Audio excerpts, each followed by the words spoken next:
Good morning, good afternoon, and good evening, wherever you are. Thank you for joining. At CIQ, we're focused on powering the next generation of software infrastructure, leveraging the capabilities of cloud, hyperscale, and HPC. From research to the enterprise, our customers rely on us for the ultimate Rocky Linux, Werewolf, and Apptainer support escalation. We provide deep development capabilities and solutions, all delivered in the collaborative spirit of open source.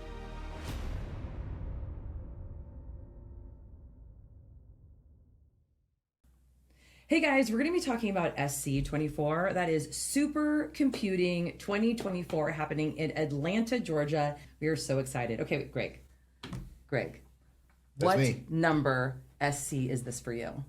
Oh my goodness. I know. You didn't, you could have told me you were going to ask this because it involves maths.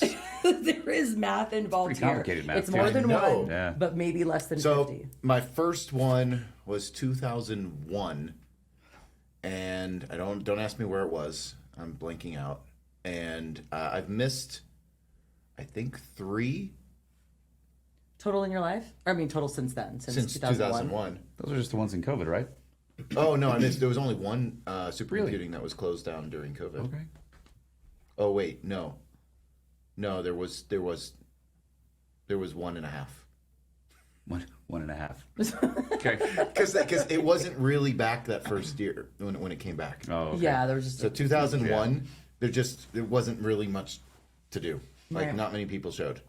Okay, so do you remember your And first I may one? not be right on any of this, by the way. I may be completely full of crap.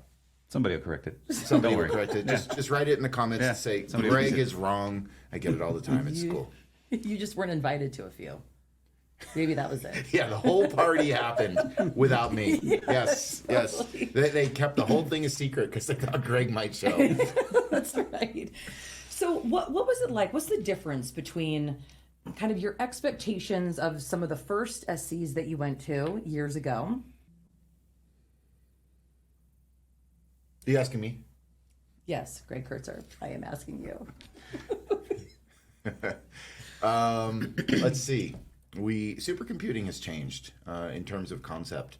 Supercomputing used to really mean something very kind of specific and niche, which was supercomputing applications that were very tightly coupled, highly parallelized, and it was a fairly small community.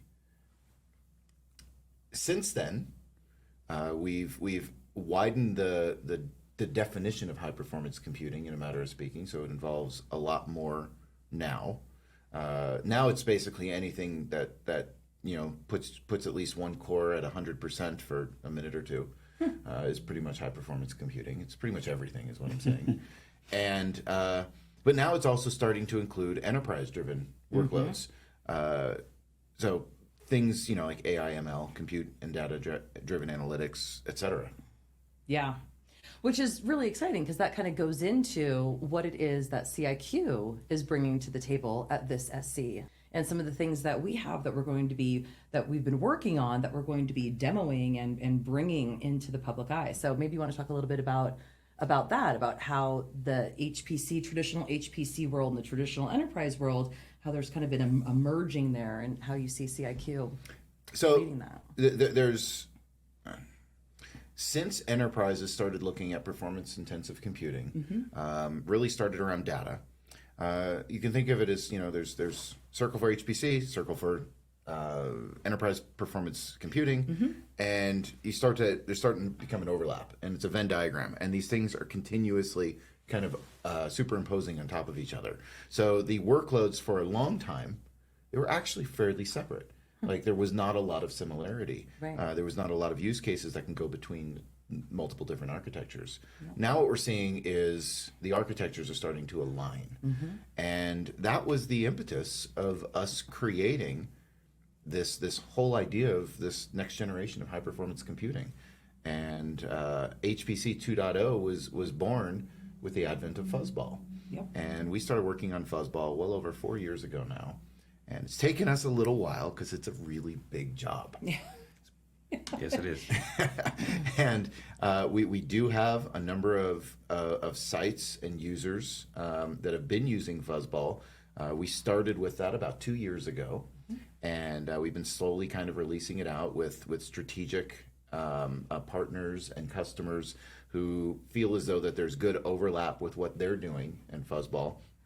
And so we've been building this out, and over time, we believe we've now hit on the major features, the major capabilities, and we just released Fuzzball on-prem a few months ago. Fuzzball in the cloud is coming, and Fuzzball Federate is coming. And for those who aren't familiar with Fuzzball Federate is what allows you to bridge multiple Fuzzball clusters together.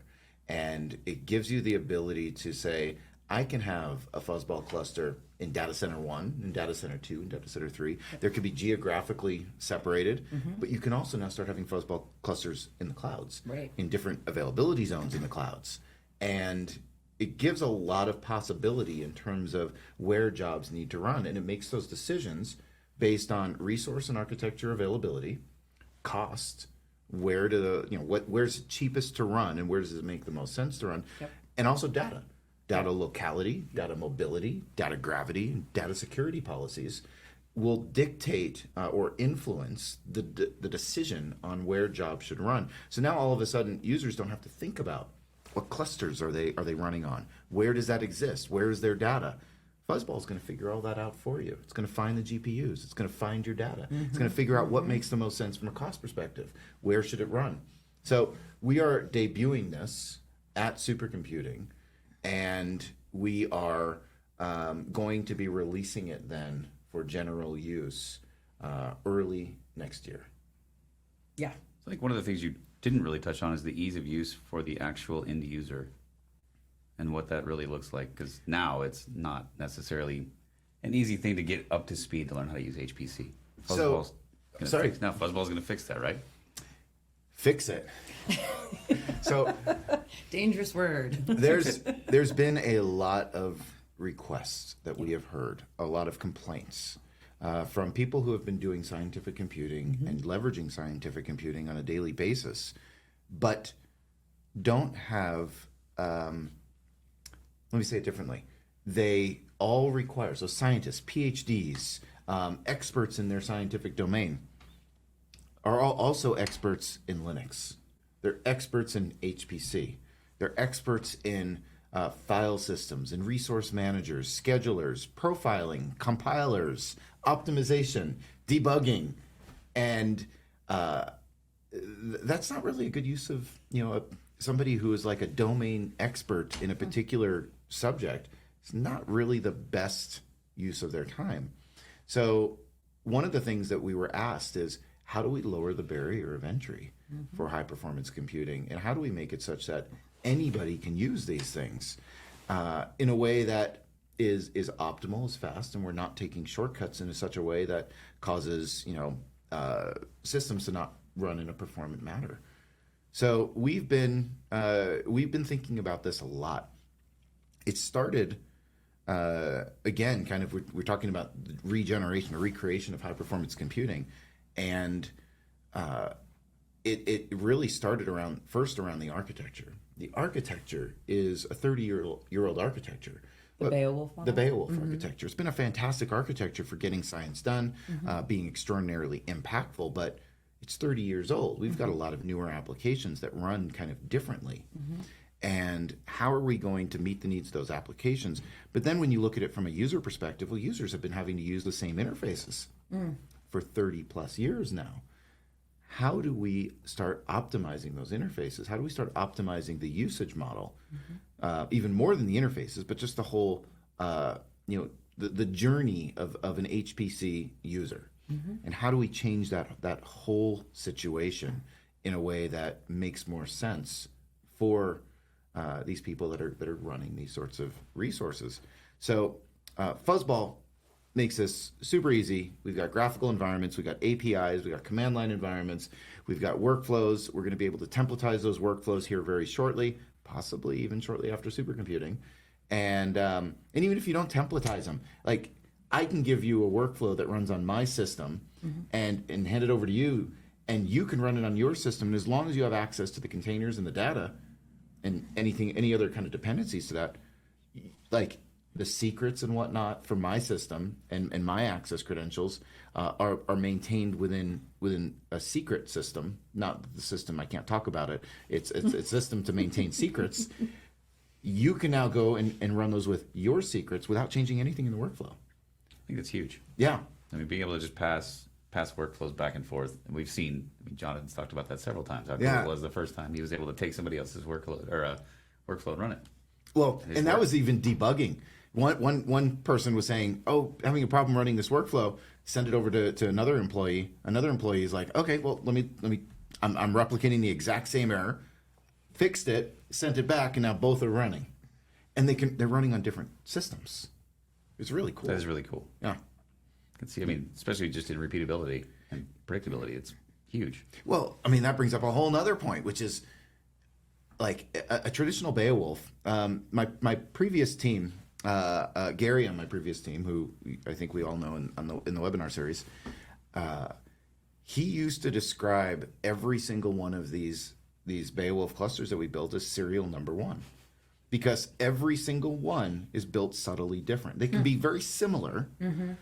Everyone's a unicorn. Everyone's a unicorn. It's a lot of unicorns. A lot of unicorns. Exactly. Yeah. So bringing these things together is really what we're going to be talking about. I think we're going to be doing some demos. Is that accurate? Yes. Yes. At SC.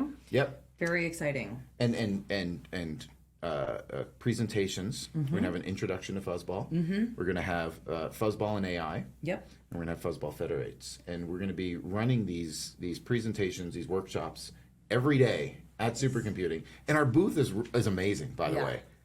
We've got this super awkward shape. It's like 20 foot by 50 foot. Yeah.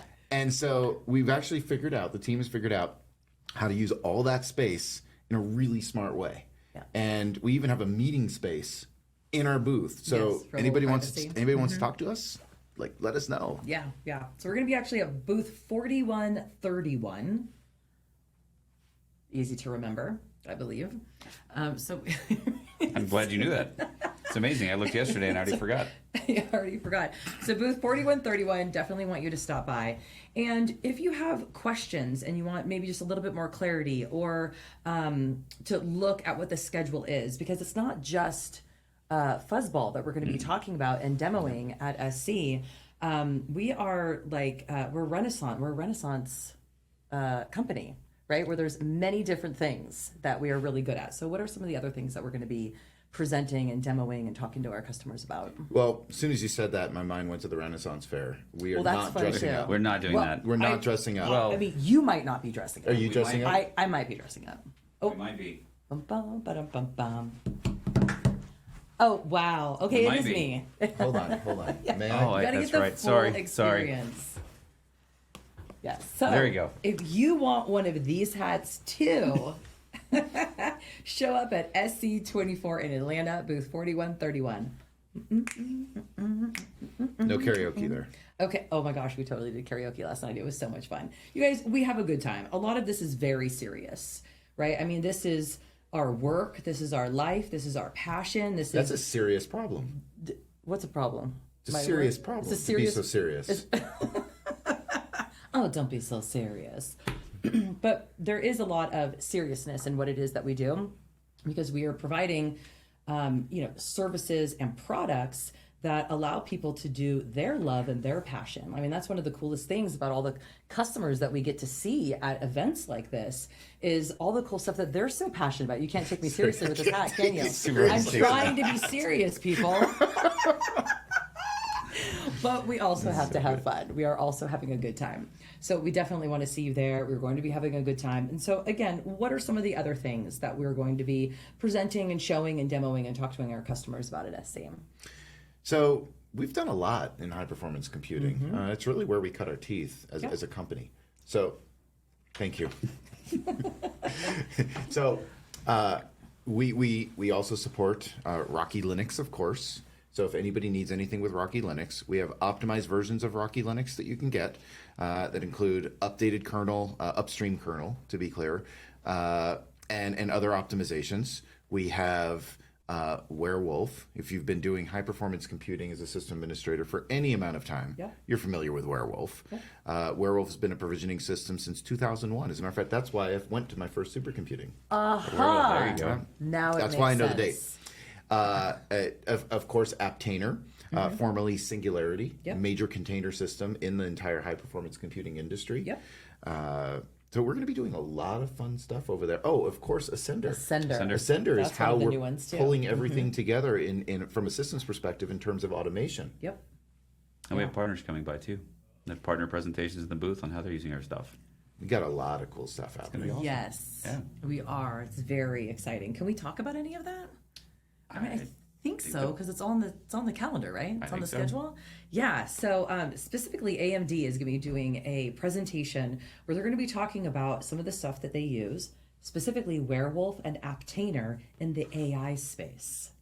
So that is really cool because traditionally, Werewolf is like only in traditional HPC kind of environments, right? Yep. And even Aptainer came around because Docker wasn't super compatible back in 2015 with the HPC environment. And so that's where it sprang your idea for Singularity and this idea of containers in the HPC environment. So to bring those two as we continue to transform and working together, and both of those are open source projects. So people have been working on them and advancing them and doing cool things with them. And now we're seeing a company as large and successful as AMD taking both Werewolf and Aptainer and using them for their AI workloads. Yep. It's like so cool how all of these things are coming together and progressing. Very cool. And they're doing multiple presentations in our booth. Yeah, well, it's the same one, but every day there's going to be one. That's because it's so cool. It's so cool. I know. We don't want you to miss it. So come see Whitney. Yes, yes. Whitney and Matt and Zach. Nice. I know. We got them all. It's like the dream team. That's awesome. So cool.